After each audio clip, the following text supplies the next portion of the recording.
లేదు అనే విషయము నిన్న ఆమె చెప్పడం జరిగింది.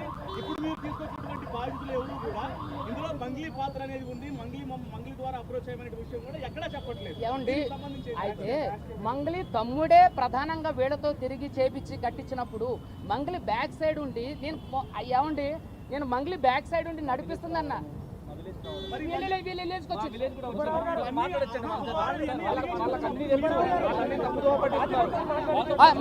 బాధితులు మాట్లాడండి.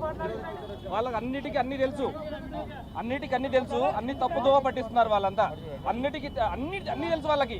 తప్పుదోవ పట్టించడము, ఫోన్ చేసి బెదిరించడము, ఏం చేసుకుంటారో చేసుకోమని చెప్పడము, అన్నిటికీ అన్ని తెలుసు వాళ్ళకి. కావాలని తప్పుదోవ పట్టిస్తున్నారు వాళ్ళు. మా దగ్గర అన్ని ఎవిడెన్సెస్ ఉన్నాయి. అన్ని చూపించినప్పుడు డబ్బులు ఇచ్చేస్తామంటున్నారు, దాన్ని డబ్బులు ఇస్తలేరు. నేను కూడా బాధితుడిని. నేను డైరెక్ట్ మధుకే ఇచ్చాను. నేను 15 లక్షలు ఇచ్చినాను. మాకు అందరూ రిలేటివ్స్ ఉన్నారు. నేను మంగ్లీ వాళ్ళ చెల్లెని మ్యారేజ్ చేసుకున్నామని చెప్పినారు నాకు. ఏ ఇన్వాల్వ్మెంట్ లేదు. చెప్పిండు. ఊరు చిన్న పిల్లలు అనే చెప్తారు. చిన్న పిల్లలు కూడా మంగ్లీ వాళ్ళ చెల్లెల్ని పెళ్లి చేసుకుంటున్నాను అన్ని చెప్పినారు మాతోని. మా ఊరికి వచ్చినారు. మంగ్లీ బర్త్డేకి ఫామ్ హౌస్ కి వెళ్ళి బర్త్డే కూడా చేసి సెలబ్రేషన్ వెళ్ళారు.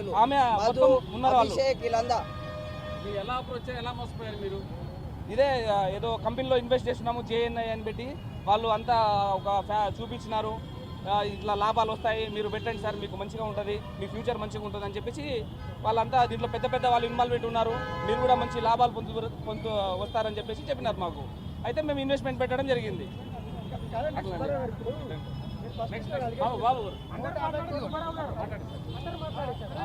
అందరినీ మాట్లాడిస్తారు దయచేసి. కర్నూలు అండి, మాది కర్నూలు అండి. రమావతి మధు మేము ప్రీవియస్ ఒక కంపెనీలో వర్క్ చేసేటప్పుడు రమావతి మధు చెప్పిండు, మాకు చాలాసార్లు చెప్పిండు. అండ్ మేము కూడా కొద్దిగా ఇన్వెస్ట్మెంట్ చేసాం అన్నట్టు బిజినెస్లో. మెయిన్ ఏంటంటే రమావతి మధు ల్యాండ్ ఇస్తాం, ఇంట్రెస్ట్ ఇస్తామని చెప్పి బాగా పక్కా చెప్పిండు. దాని ద్వారా మా వాళ్ళు చాలామంది ఇన్వాల్వ్మెంటే పెట్టిండ్రు. దీంట్లో ఏంటంటే మంగ్లీ మేడం మాకు ఎందుకంటే ఒక ఆడబిడ్డ అనవసరంగా నిబంధనలు వేసే విషయం ఏంటంటే పక్కా రమావతి మధు కొన్ని ఫొటోస్ చూపించిండు అండ్ కలిసిండు అన్నట్టు. వాళ్ళ తమ్ముడు కూడా కర్నూలుకి వచ్చిండు. కర్నూలుకి డోన్లో సిమెంట్ ఫ్యాక్టరీ ఉంది, మాది కూడా ఏపీనే. సో ఆ ఫ్యాక్టరీ దగ్గర కూడా ఫొటోస్ కానీ వీడియోస్ ఇవే ఉన్నాయి. ఇప్పుడు చాలామంది మీరు అడుగుతున్నారు, ఏమడుగుతున్నారు, ఫొటోస్ ఉన్నాయా, సిగ్నేచర్స్ ఉన్నాయా, డాక్యుమెంట్స్ ఉన్నాయని అడుగుతున్నారు. అంటే ఒకటి బాగా గుర్తుపెట్టుకోండి, సిగ్నేచర్స్ డాక్యుమెంట్స్ అంటే ఇప్పుడు కంపెనీ ఇప్పుడు ఎగ్జాంపుల్ మన ఇండియాలో ఉన్న ది ముఖేష్ అంబానీ అనుభవ దీని పెద్ద వాళ్ళు ఉన్నారు. వాళ్ళంతా కంపెనీస్ ఇక్కడ అంతా ఉన్నాయి. వాళ్ళంతా వచ్చి కంపెనీలో సిగ్నేచర్లు పెట్టారండి. ఇక ఎంప్లాయీస్ ఉంటారు, స్టాఫ్ సమ్ డ్యూటీ ఉంటారు. అలా తమ్ముడు ఏం చేసిండు, పక్కా ఫొటోస్ అవి మా దగ్గర ఉన్నాయి. ఇందాక ఇగో పిల్లగాడు ఫొటోస్ కూడా ఉన్నాయి. ఒకటి కాదు, ఇగో మంగ్లీ వాళ్ళ ఊర్లో దిగిన ఫొటోస్. యా, ఇగో గోకుల్నంద్ అనే కంపెనీ లాంచ్ అయినప్పుడు దిగిన ఫొటోస్. ఇంతకన్నా ఎవిడెన్స్ ఎక్కడి నుంచి ఉన్నాయంటే రమావతి మరి ఏదైతే చెప్పాడో దాన్ని మేము పర్టికులర్గా మాకు తెలిసిన ఎవిడెన్స్ మేము కలెక్ట్ చేసి మేము ఇస్తున్నాం. అది నిజమా కాదా అనేది 100% నిజం ఉన్నందుకు ఇంత ఉంది కదా. మాకు రమావతి క్లియర్గా చెప్పినందుకే ఇది జరిగింది. దానికి తగ్గట్టు కొన్ని ఎవిడెన్స్లు చూపించిండు. ఇంతకన్నా నమ్మడానికి ఏం కావాలి? కాదండి, ఇప్పుడు మీరు అందరూ మధు పేరు చెప్తున్నారు కానీ మంగ్లీ ఇన్వాల్వ్మెంట్, శివ ఇన్వాల్వ్మెంట్, ఇప్పుడు శివ ఇన్వాల్వ్ డబ్బులు తీసుకున్నట్టు లేదు, డబ్బులు అడిగినట్టు లేదు. ఏంటి ఎంత మంది అక్యూజ్ చేస్తారు? కంపెనీలో బ్యాక్ అండ్ సపోర్ట్ వాళ్ళు ఉన్నారు. మీ వాళ్ళ దగ్గర పెట్టి కొన్ని బిజినెస్ లో ఇంకా చెప్పిండు. రమావతి మధు చెప్పిండు. రమావతి మధు చెప్పిండు. ఆయన చెప్పడం కాదండి, మంగ్లీ కానీ ఆయన సోదరుడు కానీ ఏమన్నా వాళ్ళ తమ్ముడు చెప్పాడు. ఏం చెప్పారు చెప్పండి. కర్నూలు సిమెంట్ ఫ్యాక్టరీకి వచ్చినప్పుడు చెప్పినాడు, కొండమల్లపల్లి ఆఫీస్కి వచ్చినప్పుడు చెప్పినాడు, మీరు ఇక్కడ ఇన్వెస్ట్మెంట్ చేయండి, మంచి రిటర్న్స్ వస్తాయి, మీకు ల్యాండ్ కూడా షూరిటీ ఇస్తాం. కర్నూలుకి వచ్చాడు, 5-6 సార్లు మేము కలిసినాం. వాళ్ళ అపార్ట్మెంట్ కూడా వెళ్ళాం. ఇక్కడ అందరూ ఉన్న వాళ్ళంతా వెళ్ళారు. ఇంకేం ప్రూఫ్ కావాలండి? చిన్న పిల్లలు అడిగే చెప్తారు. 100% ఉంది. మొత్తం దీనిలో 6 మంది వ్యక్తులు ఉన్నారు. ఆ 6 మంది కూడా ఎటు మంగ్లీ. అంటే ఏంటి, ఇప్పుడు మంగ్లీ వెనకాల ఉంటుందని ఉద్దేశంతో ఎక్కువ రిటర్న్స్ వస్తాయని అంటున్నారు.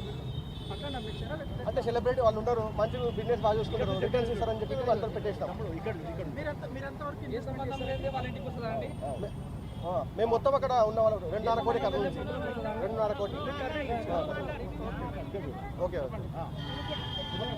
డబ్బులను వసూలు చేశారు కదా మంగ్లీ సోదరులు అందరూ చేశారు. మంగ్లీ చెప్తే చేశాడు, మంగ్లీ పాత ఎంతవరకు మంగ్లీ పాత్ర 1000% ఉంది. నిన్న మాట్లాడిన విషయం ఆయన మొత్తం అబద్ధమే. సుబ్బు సార్ గురించి అలా అలిగేషన్ చేస్తుంది. సారు మా కోసం ఫైట్ చేస్తున్నాడు. ఆయనకి ఎన్ని కాల్స్ వచ్చినాయో తెలుసు, ఎంత ప్రెషర్ ఉందో తెలుసు. కానీ కేవలం ప్యూర్ పీపుల్స్ కోసం ఫైట్ చేస్తున్నాడు. 1000% ఆఫ్ ఇన్వాల్వ్మెంట్ ఉంది. వాళ్ళ తమ్ముడు వచ్చి మాతో లంచ్కి వచ్చినాడు, మీటింగ్స్కి వచ్చినాడు, సిమెంట్ ఫ్యాక్టరీ దగ్గరకు వచ్చినాడు, జహీరాబాద్ ల్యాండ్కి వచ్చినాడు, కొండమల్లపల్లి ఆఫీస్కి వచ్చినాడు. మా అందరికీ చెప్పినాడు పెట్టండి బాగుంటుందని చెప్పి. ఈరోజు సంబంధం లేదని చెప్పి నేను ఒక మాట మాట్లాడినాడు శివ చౌహాన్, ఒక మాట మాట్లాడమని చెప్పండి. 1000% మాట్లాడుతారు. మీ పాత్ర మీకు ఎంత? నమస్తే అండి. నేను కూడా ఒక బాధితుడిని. మీరు ఎలా మోసపోయారు చెప్పండి, ఎంత డబ్బులు ఇచ్చారు? మేము వచ్చేసి 68.5 లక్షలు ఇవ్వడం జరిగింది. ఇప్పుడు ఎవిడెన్స్ అంటే ప్రీ ప్లాన్డ్గా ఉన్న వాళ్ళు ఎవిడెన్స్ ఎందుకు ఇస్తారు? బ్యాక్ ఎండ్గా ఉండి నడిపించే వాళ్ళు ముందు వచ్చి ఎందుకు మాట్లాడరు కదా. ఇప్పుడు ఆ వ్యక్తి పేరు చెప్తున్నాడంటే లేకుండానే చెప్తాడా? ప్రూఫ్స్ కొన్ని ఫొటోస్ కానీ వాళ్ళ దగ్గర దిగిండేటివి కానీ, కోకోపేట్లో ఫ్లాట్కి పోవడం కానీ, ఆమె ఫ్లాట్లో కానీ ఇవన్నీ ఇవే కదా. తర్వాత నేను వెళ్ళినప్పుడు ఒకసారి కూడా ఉండలేదు. బట్ మా సార్ పోయినప్పుడు యమకాంత్ రెడ్డి వాళ్ళ దగ్గరికి ఆమె దగ్గరికి పిలుచుకొని పోయినాడు, పరిచయం చేపించినాడు, రమావతి మధు అన్నీ జరిగినాయి. ఎప్పుడు మాతో ఉన్నప్పుడే పక్కలో ఉన్నప్పుడే ఒక్కసారి ఎప్పుడైనా కలిసినప్పుడు ఫోన్లో మాట్లాడేవాడు వాళ్ళ సిస్టర్ తోటి కూడా. ఇవన్నీ జరిగాయి, ఇవన్నీ మాకి లైవ్లో ఉన్నాయి. ఇప్పుడు మేము ఇలా జరుగుతుంది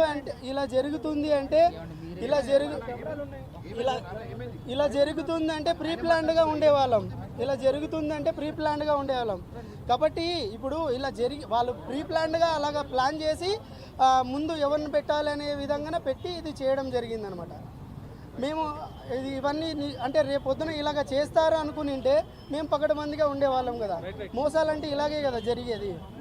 అన్నీ చెప్పి చేస్తే మేము ఎందుకు చేస్తాం సార్? అవునా కదా? సో దయచేసి మీ అందరిని విన్నవించేది ఏమంటే మాకు న్యాయం చేకూర్చాలని కోరుకుంటున్నాం.